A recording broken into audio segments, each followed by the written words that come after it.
பாரதி ராஜானுடைய மகன் மனோஜ் பாரதி ராஜா இறந்த இந்த ஒரு சம்பவம் எல்லாருமே வந்து பயங்கரமா உலுக்கிடுச்சுன்னு தான் சொல்லணும். ஏன்னா பாரதி ராஜா அப்படின்றவர் எவ்வளவு பெரிய லெஜெண்ட் அப்படின்றது எல்லாருக்கும் தெரியும். சோ அவரை சார்ந்தவங்க, அவங்களுடைய துறையை சார்ந்தவங்க அப்படின்றத தாண்டி தமிழகத்துல இருக்கிற வெவ்வேறு கண்ட்ரில இருக்கிறவங்க கூட வந்து அவருக்காக, அவங்களுடைய மகனுக்காக இரங்கல் கொடுத்துட்டு இருக்காங்க. சோ அந்த வகையில இப்ப பாத்தீங்கன்னா அவர் எப்படி இறந்தாரு, என்ன ஆச்சு அப்படின்ற ஒரு வருத்தமும் சோகமும் எல்லாருக்கும் இருக்கு இல்லையா. அவருக்கு ஒரு ஹார்ட் சர்ஜரி ஒன்று பண்ணிட்டு இருந்திருக்காங்க. பண்ணிட்டு அதற்கான ஒரு ரெஸ்டா ஒரு 25 டேஸ் கிட்ட அவங்க வீட்டுல தான் இருந்திருக்காரு. ஆனா திடீர்னு எழுந்து நிற்கும் போது மயக்கம் வர மாதிரி இருக்கு அப்படின்னு சொல்லியிருக்காரு. எழுந்து நிற்கும் போதே தவறுதலா அப்படியே மயக்கம் அடைஞ்சு கீழே விழுந்தவர் தான். அந்த தருணத்திலேயே அவர் வந்து இறந்திருக்கிறதா தான் நியூஸ் ரிப்போர்ட் சொல்லுது. சோ இந்த மாதிரி அவர் இறந்ததுக்கு அப்புறம் அவங்க வீட்டுல இருக்கிறவங்களுடைய ஷாக் எப்படி இருக்கும். 2 பொண்ணு இருக்காங்கன்னு நினைக்கிறேன். சோ ஒய்ஃப், அப்பாக்கு 86 வயசு கிட்ட ஆகுது. லைக் எவ்வளவு பாரதி ராஜாவுக்கே உடம்பு முடியாம ஒரு டைம் சீரியஸ் கண்டிஷன் போயிட்டு இல்ல அவர் ஓகே ஆயிட்டாரு, இப்போ ஓகே அப்படின்னு சொல்லிட்டு அவருடைய ஹெல்த் கண்டிஷன் நினைச்சுதான் பல பேருக்கு ஒரு கஷ்டம். ஐயோ இவ்வளவு பெரிய ஒரு லெஜெண்ட், இன்னும் நிறைய படங்கள் இந்த வயசுலயும் நடிச்சு கொடுத்துட்டு இருக்காரு. சோ அவருக்கு ஒன்னும் ஆகக்கூடாது, அவர் நல்லா இருக்கணும் அப்படின்னு ப்ரே பண்ணிட்டு இருந்தேன். இந்த மாதிரி ஒரு நேரத்துல அவருக்கு இவ்வளவு பெரிய ஒரு இடி விழும்னு யாராவது நினைச்சோமா? இல்ல. அவருக்கு வந்து ஒரு அப்பாவே வந்து ஒரு சுகமான ஒரு நிலைமையில இருக்கும்போது, சுகமோ கஷ்டமோ உயிரோட இருக்கிற ஒரு நிலைமையில ஒரு மகன் இறந்து இருக்கிறது எவ்வளவு பெரிய ஒரு வலியான ஒரு விஷயம்ன்றது நம்மலாம் வந்து சொல்லியோ பேசியோ இல்ல, அதை வந்து ஃபீல் பண்ண அவருக்கு தான் தெரியும் அந்த கஷ்டம் எவ்வளோன்னு. அதுவும் 48 வயசுல அவர் இறந்திருக்காருன்றது, அதுவும் ஹார்ட் அட்டாக்ல அப்படின்றதெல்லாம் ரொம்ப ரொம்ப ரொம்ப கொடுமையான ஒரு விஷயம். ட்ரீட்மெண்ட் போயிட்டு ஒரு சர்ஜரி முடிச்சுட்டு இந்த மாதிரி ஒரு ஸ்டேட் இருக்கிறது இன்னும் பெரிய ஒரு கஷ்டமான ஒரு சூழ்நிலை. ஸோ இந்த மாதிரி இருக்கும்போது இதை பத்தி வந்து பாத்தீங்கன்னா நம்மளுக்கு தெரியும், பாரதி ராஜா, இளையராஜா இவங்க 2 பேருமே ஒரு பெரிய சினிமா இண்டஸ்ட்ரிக்குள்ள ஒரு பெரிய பில்லர்ஸா இருந்தவங்க. ஸோ இதை பத்தி இவர் என்ன சொல்றாரு அப்படின்றத கேளுங்க. ஒரு சோகம் பாரதிக்கு நிகழ்ந்திருக்க வேண்டாம் என்று தோன்றினால் நிகழ்வதை நம்மால் தடுக்க முடியாது, ஏற்றுக்கொண்டுதான் ஆக வேண்டும் என்று காலம் விதித்திருக்கின்ற காரணத்தால் மனோஜின் இளையராஜாவுடைய குடும்பத்துல அவங்களுடைய மகள் தவறுன அந்த ஒரு விஷயம் அவங்க வீட்டுல ஒரு பெரிய ஒரு இழப்பை ஏற்படுத்துச்சு.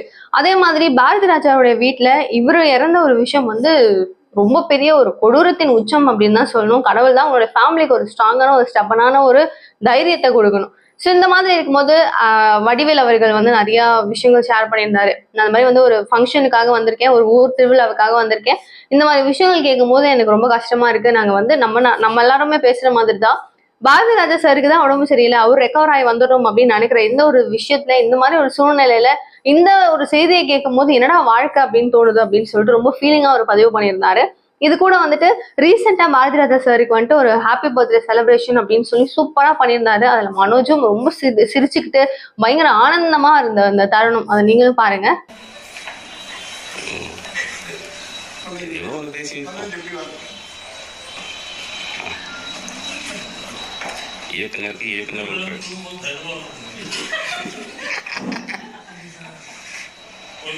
பொதுவா நம்ம பேசும்போதெல்லாம் சொல்லுவோம், அவங்களுக்கு என்னப்பா born in silver spoon, golden spoon, அவங்களுக்கு எல்லாம் என்ன பிரச்சனை இருக்கும், பணம் இருக்கு, ஒரு பெரிய பணக்கார குடும்பத்துல பிறக்கணும் அப்படின்னு சொல்லிட்டு நம்மளுக்கு மேல இருக்கிறவங்கள பார்த்து பேசுற ஒரு வார்த்தைகள் இதெல்லாம் இல்லையா.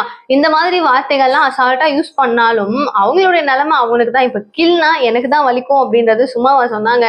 அதுதான் அவங்க எவ்வளவு பெரிய ஒரு ஆளா இருந்தாலும் நீ வந்து பாரதி ராஜா சாருடைய பையன் அப்படின்ற அந்த ஒரு பேர் வந்து சந்தோஷம் தான். ஆனாலும் என்னுடைய பேர் நிலைச்சு நிக்கணும் அப்படின்னு சொல்லிட்டு அவர் எவ்வளவோ எஃபோர்ட் போட்டு இருந்திருக்காரு. அதுல அவர் வந்து தாஜ்மஹால்னு ஒரு படம் நடிச்சிருந்தாரு. அந்த படம் வந்து ஒரு மிகப்பெரிய வெற்றி. அதுக்கப்புறம் நிறைய படங்கள் அவர் நடிச்சிருந்தாலும் அதுல வெற்றியும் வந்திருந்தாலும் அவருக்கு வந்து டிரெக்ட் பண்ணணும், ஒரு பெரிய ஒரு பிளேஸ் பிடிக்கணும் அப்படின்றது ரொம்ப பெரிய ஒரு ஆசையா இருந்திருக்கு. அமெரிக்கால போயிட்டு கூட இந்த இதை பத்தி எல்லாம் ஃபுல்லா படிச்சுட்டு அவர் ஆக்டிங் ஸ்கில்ஸ் எல்லாம் கத்துக்கிட்டு வந்துதான் இங்க வந்து ஒரு வேலையும் பார்த்திருக்காரு அப்படின்னு சொல்றாங்க. ஸோ பல விதமான ஒரு கனவுகள்லாம் இருக்கும்போது ரொம்ப ஒரு 8 வருஷம் லாங் கேப் வந்துருது. என்ன பண்றதுன்னு தெரியல, ஒரு பயங்கர ஸ்ட்ரெஸ் ஆயிடுது அவருடைய மைண்டு. நான் வந்து பாரு இவ்வளோ இருக்கு, நம்மளுக்குன்னு ஒரு பேரு புகழ் இருந்தாலும் எனக்குன்னு ஒரு அடையாளத்தை நான் இன்னும் கிரியேட் பண்ணாம இருக்கேன். 8 வருஷம் ஆயிடுச்சு, எதுவுமே எனக்கு படம் இல்லை, நான் போய் சூசைட் பண்ணிக்கலாம் போல இருக்கு அப்படின்னு சொல்லிட்டு ஃபேமிலியில போய் அவர் ஷேர் பண்ணியிருக்காரு.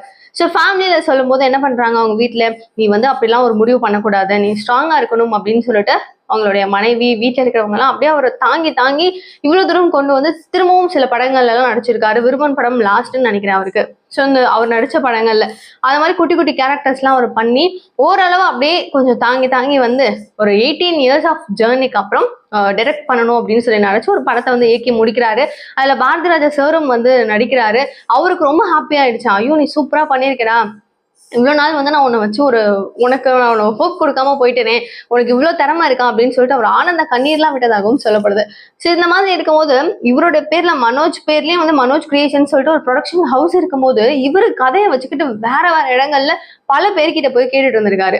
இப்ப அப்பா கிட்ட அவ்வளவு பணம் இருக்கு அப்படின்னு சொல்லும் போது மகன்கள்லாம் செலவு பண்ற அவ்வளோ தாம் தூம்னு இருக்கிற இந்த காலகட்டங்கள்ல என்னுடைய அடையாளத்தை தேடி நான் ஓடணும், ஒருவேளை நான் வந்து ஒரு தோல்வி ஆயிட்டேன் அப்படின்னு சொல்லும் போது அந்த கஷ்டம் அப்பாவை தாக்க கூடாது, அப்பா ஃபீல் பண்ணக்கூடாது அப்படின்னு சொல்லிட்டு அப்பாவுடைய full and full love and அட்மையர்லயே அவர் இருந்திருக்காரு. இதெல்லாம் நினைக்கும் போதே எப்படிப்பட்ட ஒரு பயம் பாரு, இவரெல்லாம் இருந்திருக்கணுமே அப்படின்னு தோன்ற மாதிரியான விஷயங்கள் இதெல்லாம் அப்படியே நம்மளுக்கே ஒரு கூஸ் பம்ப்ஸ் மொமெண்ட் மாதிரி தான் இருக்கு. ஸோ அவருக்கு வந்து இந்த மாதிரி விஷயம் இருக்கு. ஸோ ஒரு ஸ்ட்ரெஸ், என்ன படம் வரல, நம்ம என்ன பண்றோம் அப்படின்னு சொல்லிட்டு அந்த ஒரு மைண்ட் கோளாறுலேயே தான் அவருக்கு ஹார்ட் அட்டாக்குமே வந்திருக்குமே சொல்லப்படுது. ஸோ இந்த மாதிரி திரும்பவும் இப்போ ரீசெண்டா வந்து பாத்தீங்கன்னா சிம்பு கூட வந்து ஒரு படம் ஒண்ணு பண்றதுக்காக பேசியிருக்காரு. லைக் என்னன்னா சிவப்பு ரோஜாக்கள் அப்படின்னு சொல்லிட்டு இந்த படத்தை பார்ட் 2 இயக்கணும் அப்படின்னு சொல்லி கதையோட போயிருக்காரு. நிறைய பேர்கிட்ட கேட்டிருக்காரு, யாரும் வேண்டாம் வேண்டாம் அப்படின்னு சொல்லி மறைச்சிருக்காங்க. ஸோ இந்த படம் மேபி அவர் உயிரோட இருந்திருந்தாரு அப்படின்னா இன்னும் நிறைய பேர்கிட்ட பேசி எப்படியாவது இந்த படத்தை அவர் ஓகே பண்ணி கொண்டு வந்திருப்பாரு. பட் அவருடைய ஆசை வந்து நிறைவேறாத ஒரு கனவாவே போயிருச்சுன்றது தான் யதார்த்தமான ஒரு உண்மை.